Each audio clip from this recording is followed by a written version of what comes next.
Hola, bienvenidas y bienvenidos a esta presentación de un estudio bibliográfico sobre principios y aplicaciones de las operaciones unitarias de ingeniería química por estudiantes del curso Operaciones Unitarias 2 de la carrera de Ingeniería Química de la Universidad de Sonora. En esta sesión escucharemos la exposición sobre un tema relacionado con humidificación, absorción, secado o evaporación, que son las operaciones unitarias tratadas en este curso. Sin más preámbulo, vayamos a la presentación. Muy bien, aquí abajo puse los autores de este artículo, que lo voy a presentar, Santiago Covarrubias. Bueno, pues comenzamos de lleno. De enfriamiento evaporativo de tiro descendiente, en inglés de tensión en las últimas décadas como una opción de bajo consumo energético de espacios abiertos o semiabiertos. Estamos viendo anteriormente. Entonces, existen varios métodos para introducir humedad en el aire ingresada en un edificio captadora de viento. En este caso vamos a dejar muy en claras siendo las almohadillas mojadas, que en este caso el aire se extrae a través de almohadillas de celulosa que se mantienen húmedas, haciendo gotear agua sobre toda la superficie. En el caso de las boquillas automatizadas, pues se genera una neblina muy fina en la parte superior de la torre. Esto es creando gotas que se evaporan rápidamente y emiten el aire, circundante.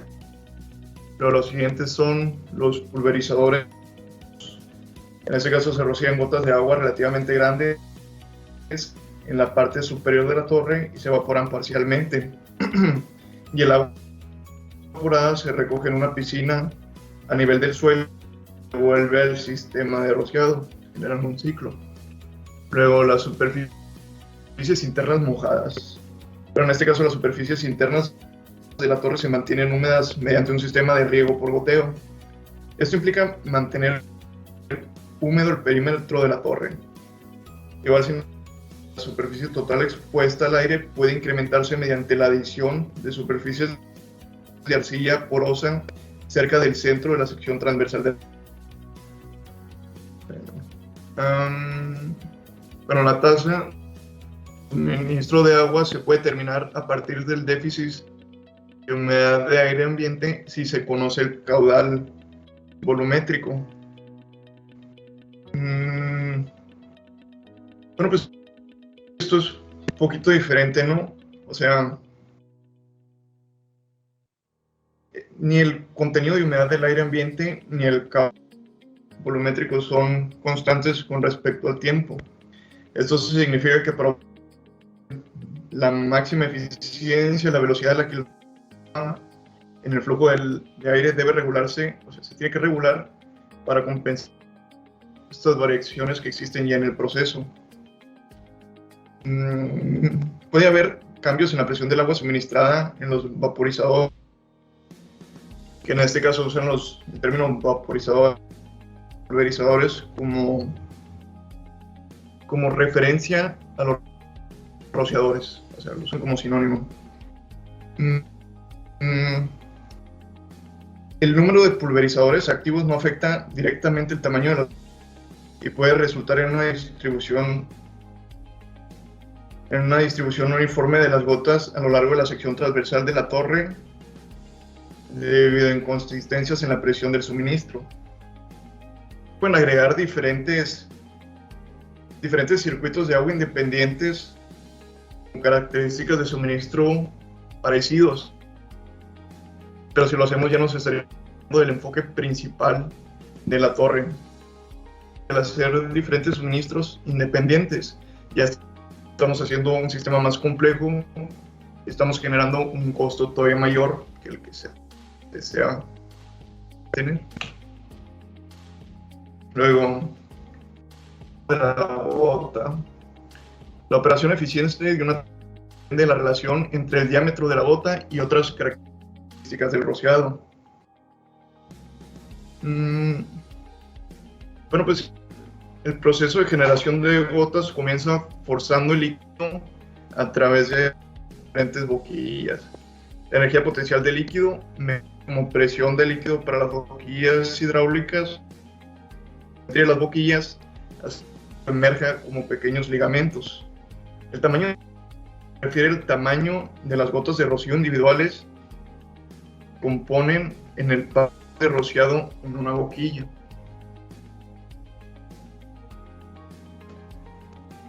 El líquido específico que se rocían, los tres factores principales que afectan el tamaño de la gota son la capacidad, que en este caso es el volumen del líquido rociado por unidad de tiempo, y la presión de rociado. Las presiones de pulverización más bajas proporcionan tamaños de gotas más grandes, y pues viceversa, ¿no? Mientras la presión de pulverizaciones más altas producen tamaños de gotas más pequeños.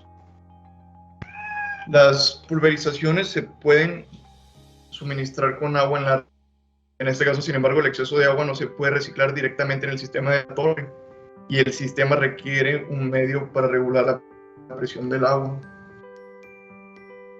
Pero existen diferentes puntos a considerar para la selección de pulverizadores, que como les comenté, le dicen así los rociadores en este caso, y las consideraciones a tener si se requiere la evaporación de las gotas completas del agua.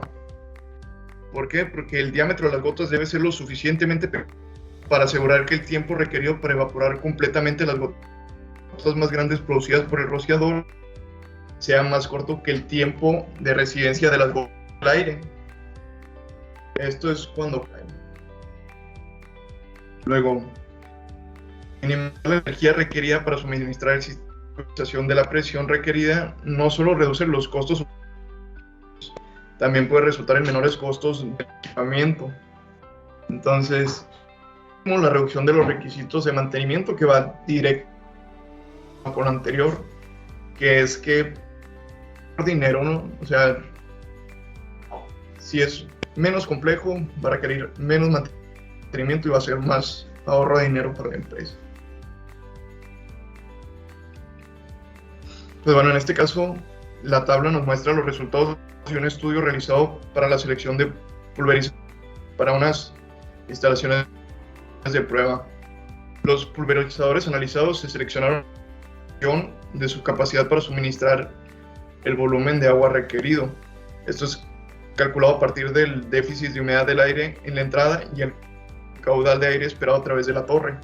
Entonces aquí son diferentes modelos, ¿no?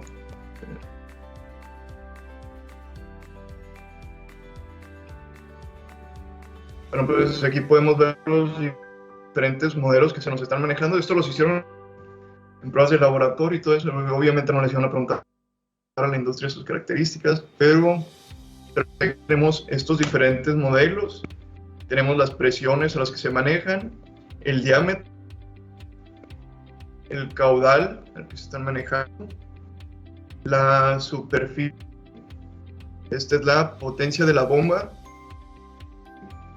y la intensidad, bueno, intensidad energética.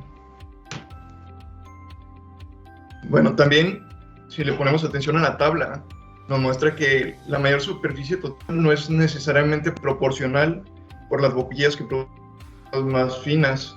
Por ejemplo, si se alcanza a ver la presión de funcionamiento típica de la boquilla T, aquí, produce una superficie mucho mayor de la boquilla PJ32, eso es esta de aquí. Entonces, bueno, se puede observar que el hecho de que los pulverizadores sean más gruesos tiene una menor intensidad energética. Entonces, eso es lo siguiente. Y bueno, los objetivos principales de este estudio es el rendimiento de un sistema de rocío de agua instalado en una experimental. Se construyó en una universidad en Israel, y el fundamento principal de la torre es que si bien la evaporación es uno de los medios potentes de enfriamiento en el desierto, pues la realidad es que suele ser muy escaso el agua en estos lugares y se debe utilizar con mucho cuidado. Entonces, se busca reducir el consumo de agua interior del espacio que se está enfriando a través de una entrada secundaria. En este sistema se necesita menos agua por cualquier volumen dado de aire suministrado a la salida de la torre en comparación a la torre convencional, en lo que el aire se extrae del ambiente cálido y seco. El diseño del sistema de pulverización de agua. Bueno, pues aquí hay que dejar en claro estos puntos, ¿no? Que son, el primero, la depresión de la temperatura. En este caso, el potencial de enfriamiento es una función tanto del caudal del aire volumétrico como de la depresión de la temperatura. Tanto maximizar el potencial de la temperatura del aire más baja posible en la salida de la torre, siendo este el límite de la temperatura del bulbo húmedo. Luego tenemos la eficiencia de evaporación, que pues, la depresión de la temperatura está directamente relacionada con la eficiencia de la evaporación, pues depende del área total de contacto entre las gotas de agua y el aire circulante en el momento dado. Luego, el área de gota de agua. Bueno, en este caso, para maximizar el área de la superficie de las gotas de agua, los rociadores pueden suministrar gotas muy pequeñas en una niebla relativamente fina o gotas más gruesas de agua. En este caso, se debe suministrar un volumen de agua para lograr una misma superficie total. Luego, la suspensión y el arrastre. En este caso, la niebla fina agrega poco a la velocidad descendente de las gotas de agua. Pues, por lo tanto, aumenta el tiempo en el que una está suspendida en la corriente de aire. Esto es pues, mejorando el contacto agua-aire. Pero pues, por otro lado, una pulverización con gotas grandes que desciende a alta velocidad puede aumentar la tasa de flujo de aire. Pero pues un punto que marcado aquí también es importante el suministro energético, que en este caso una pulverización fina requiere una presión más alta, consume más energía por unidad de volumen y pues así como por unidad de superficie de agua suministrada. Otro punto es la deriva de la pulverización, que la presencia de pequeñas gotas de agua en el aire suministradas por la torre puede resultar en una superficie adyacente. Esto estaría mal porque estarían creando problemas de seguridad en las áreas peatonales, así como problemas de mantenimiento al tener estas superficies de esa forma, o sea, una constante humedad. Luego nos vamos a pasar a la configuración experimental. Pues tiene bastantes diferencias con las torres de enfriamiento convencionales, ¿no? El diseño de esta torre experimental tipo ducha difiere de los diseños convencionales en que tienen dos entradas de aire en diferentes niveles. Está compuesta por dos secciones en forma de cono parcialmente superpuestas, con una toma de aire secundaria entre ellas, un dispositivo de captura de viento bidireccional en la entrada superior y un deflector semipermeable en la salida. Luego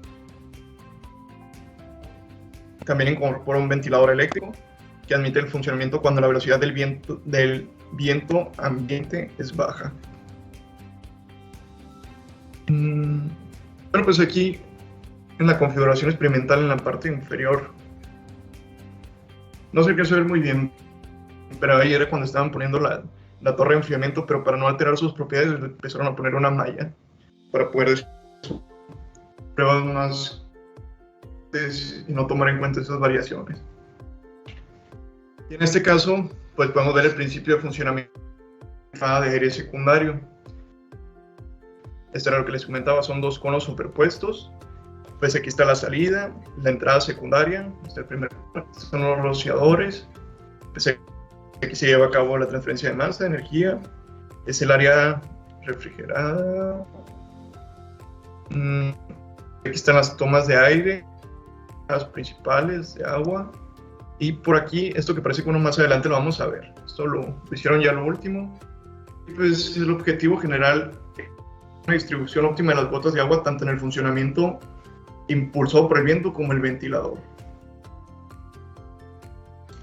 Bueno, en este caso, pues aquí ya se nos enseña un dibujo esquemático del sistema de pulverización de agua.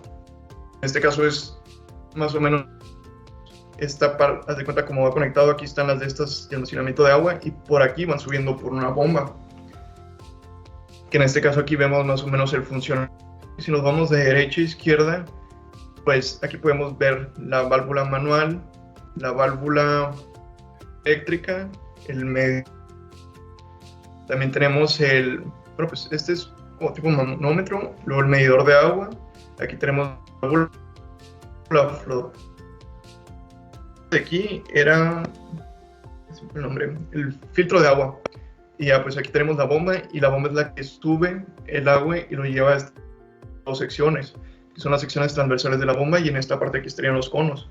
Igual yendo de derecha a izquierda tenemos las válvulas manuales que normalmente abiertas, a menos que sucedan incidentes, cerramos una, sigue el flujo a través de la siguiente tubería. Pues todo el rocío de aquí cae sobrepuesto en el cono de abajo, llega a esta tubería y se vuelve a hacer el ciclo. Los dos circuitos de suministro de agua podrían controlarse por separado para modificar la presión de agua entregadas a los pulverizadores, pero pues volvemos a lo mismo, podemos hacer circuitos individuales y mover el agua, pero pues la experimentación en este caso es buscar reducir los costos. O sea, en lugar de podemos hacer dos circuitos, dos bombas de agua, pero pues igual se genera más gasto y pues ya no estaríamos en.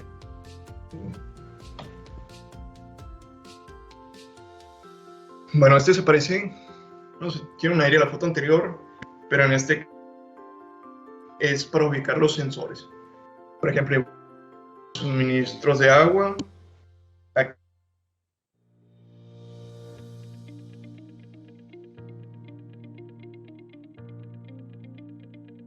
en la parte superior de la torre, que en este caso pues es un sensor de temperatura.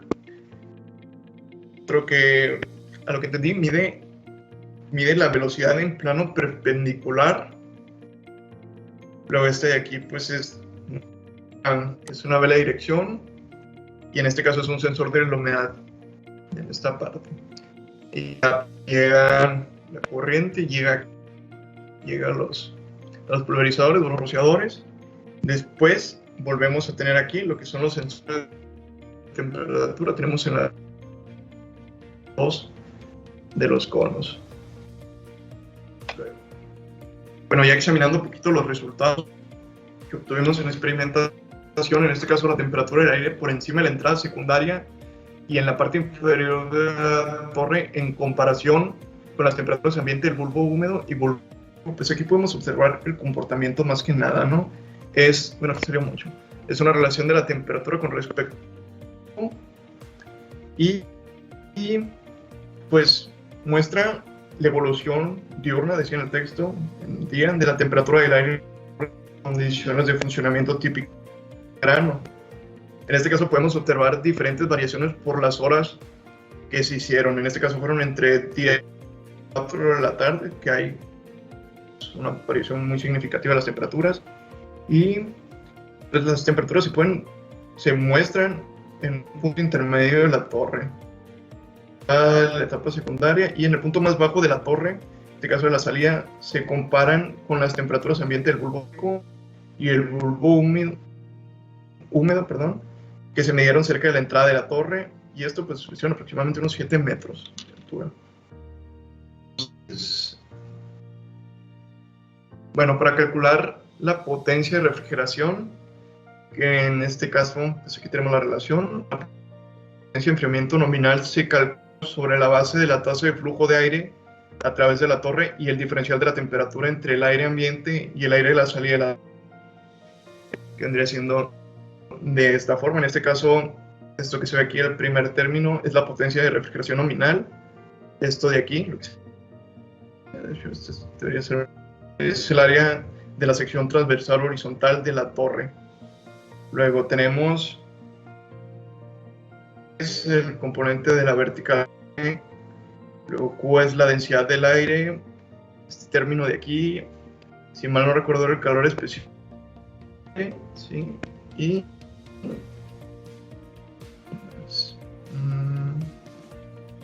ok, bueno, ahora pasamos a la siguiente. La flotabilidad también contribuye al flujo de aire primario, pero el flujo secundario sigue siendo generado solo por un componente primario. En este caso, pues,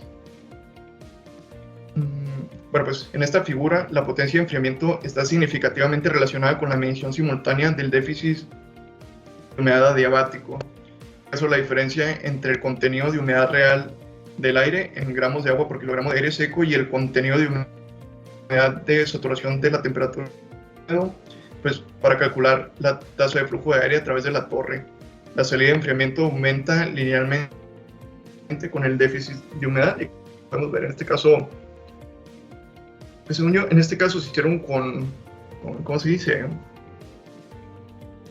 Es ver el comportamiento, cómo se realizaba, cuando en este caso el funcionamiento de la torre era con y sin ventilador. Aquí podemos con y sin, bueno, sin al revés, sin ventilador y con ventilador. Y pues aquí podemos ver, pues era de esperarse no ver una diferencia muy significativa.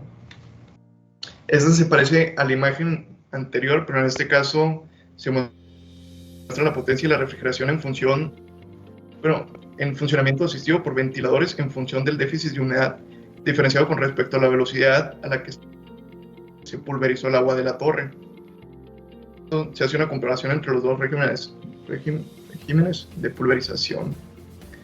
Y pues, correlación entre la potencia de refrigeración y el déficit de humedad para diferentes tasas de suministro de agua en funcionamiento aislado por ventiladores. Igual podemos observar los dos comportamientos que logramos obtener aquí. Esto era lo que les decía que estaba en la parte de abajo. Esta parte de aquí. Entonces, eso pues es deriva y deflexión de la pulverización. El diseño de la torre prototipo incluyó una serie de características de diseño destinadas a la mejora de su rendimiento y aerodinámico. En este caso, pues el diseño de la torre prototipo incluyó una serie de características de diseño